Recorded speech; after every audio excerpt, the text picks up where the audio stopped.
بعض اوقات انسان پر بیماری یا کوئی بھی تکلیف اس کے اپنے ہاتھوں کی کمائی سے آتی ہے، یعنی اس کا اپنا کوئی گناہ یا قصور ہوتا ہے جس کی بنا پر اسے وہ تکلیف پہنچتی ہے۔ قرآن مجید میں آتا ہے وَمَا أَصَابَكُم مِّن مُّصِيبَةٍ فَبِمَا كَسَبَتْ أَيْدِيكُمْ وَيَعْفُو عَن كَثِيرٍ، اور تمہیں جو بھی مصیبت پہنچی تو وہ اس وجہ سے ہے جو تمہارے ہاتھوں نے کمایا، اور وہ بہت سی چیزوں سے درگزر کر جاتا ہے۔ اسی طرح بعض اوقات انسان کی بیماریاں اس کے کسی گناہ کا نتیجہ ہوتی ہیں۔ عمر رضی اللہ عنہ نے جب عباس رضی اللہ عنہ سے بارش کی دعا کرنے کے لیے کہا تو انہوں نے کہا اے اللہ، بے شک مصیبتیں گناہوں کی وجہ سے ہی نازل ہوتی ہیں اور انہیں صرف توبہ ہٹا سکتی ہے۔ پھر اسی طرح ایک اور روایت میں آتا ہے رسول اللہ صلی اللہ علیہ وسلم نے فرمایا جب بھی کسی رگ یا آنکھ کو نقصان پہنچتا ہے تو وہ کسی نہ کسی گناہ کی وجہ سے ہوتا ہے، لیکن جو تکالیف اللہ تعالیٰ ویسے ہی ٹالتا رہتا ہے وہ کہیں زیادہ ہو جاتی ہیں۔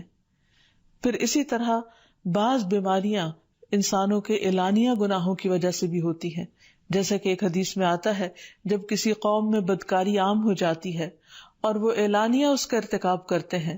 تو ان میں طاعون اور ایسی مختلف بیماریاں پھیل جاتی ہیں جو کہ ان سے پہلے گزرے ہوئے لوگوں میں نہ تھی۔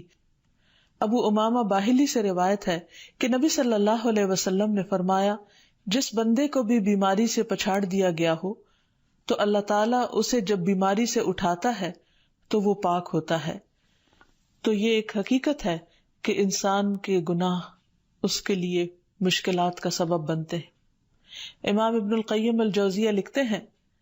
ان کی ایک مشہور کتاب ہے الداء والدواء،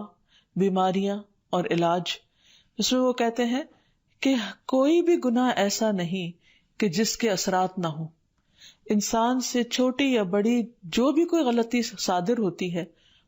اس کے نتیجے میں کچھ نہ کچھ اثرات اس کی زندگی پر ضرور پڑتے ہیں۔ ہاں اگر اللہ تعالیٰ معاف کر دے تو وہ اور بات ہے، ورنہ ہر گناہ کی ایک تاثیر ہوتی ہے، اور ان تاثیرات میں سے ایک چیز یہ ہے کہ انسان مختلف قسم کی بیماریوں میں مبتلا ہو جاتا ہے۔ اسی لیے ہم دیکھتے ہیں کہ جب انسان بیماری میں مبتلا ہوتا ہے تو اللہ تعالیٰ اس بیماری کو اس کے گناہوں کا کفارہ بنا دیتے ہیں۔ جیسے حدیث میں آتا ہے کہ جس مسلمان کو کانٹا چبھے یا اس سے زیادہ کوئی تکلیف پہنچتی ہے تو اللہ تعالیٰ اس کے ذریعے اس کے گناہوں کو اس طرح دور کر دیتا ہے جس طرح درخت سے اس کے پتے جھڑتے ہیں۔ تو اس سے ہمیں یہ پتہ چلتا ہے کہ بیماریوں کے آنے کے مختلف اسباب ہوتے ہیں۔ بیماری بہرحال جس بھی وجہ سے آئے، لیکن اصل چیز دیکھنے کی یہ ہے کہ مومن کا رویہ کیا ہے۔ مومن کو اگر کوئی کانٹا بھی چبھتا ہے تو وہ اس پر صبر کرتا ہے۔ اس لیے بیماری یا تکلیف کے آنے پر انسان کو اللہ سے راضی رہنا چاہیے، شکوہ نہیں کرنا چاہیے، کیونکہ جو اللہ سے راضی ہو جاتا ہے کسی آزمائش پر، اللہ تعالیٰ بھی اس سے راضی ہو جاتا ہے۔ پھر اسی طرح اللہ تعالیٰ کا شکر ادا کرنا چاہیے، کیونکہ بیماری اس سے زیادہ شدید بھی ہو سکتی تھی۔ لہٰذا انسان کو اللہ تعالیٰ جس حال میں رکھے انسان اس پر شکر گزار رہے۔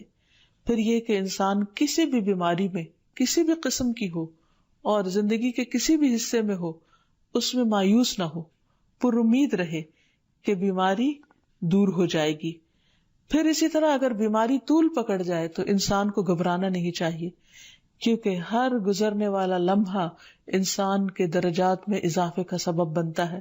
اور اس کے گناہ مسلسل جھڑتے چلے جاتے ہیں حتیٰ کہ انسان بالکل پاک صاف ہو جاتا ہے۔ پھر اسی طرح انسان کو بیماری کی حالت میں دوسروں سے شکوے شکایات نہیں کرنی چاہیے، کیونکہ بیماری اللہ کے اذن سے آتی ہے، اور جب انسان ہر ایک کے آگے رونے لگتا ہے تو گویا وہ اللہ تعالیٰ کا شکوہ کر رہا ہوتا ہے، جو چیز اللہ تعالیٰ کو پسند نہیں۔ پھر اسی طرح منہ سے برے الفاظ نہیں نکالنے چاہیے، بیماریوں کو کوسنا نہیں چاہیے، اور پھر ایسے الفاظ نہیں ادا کرنے چاہیے کہ مجھے لگتا ہے کہ اس بیماری میں میری زندگی چلی جائے گی، یا یہ کہ کسی مریض کی عیادت کے لیے جا کر اس کو اس قسم کی بات نہیں کرنی چاہیے، خواہ کتنی ہی خطرناک بیماری کیوں نہ ہو، ہمیشہ اسے امید دلانے چاہیے، کیونکہ مایوسی کے الفاظ اور برے بھلے اور منفی قسم کی باتیں اللہ تعالیٰ کو پسند نہیں، اور انسان ویسے بھی جیسے سوچتا ہے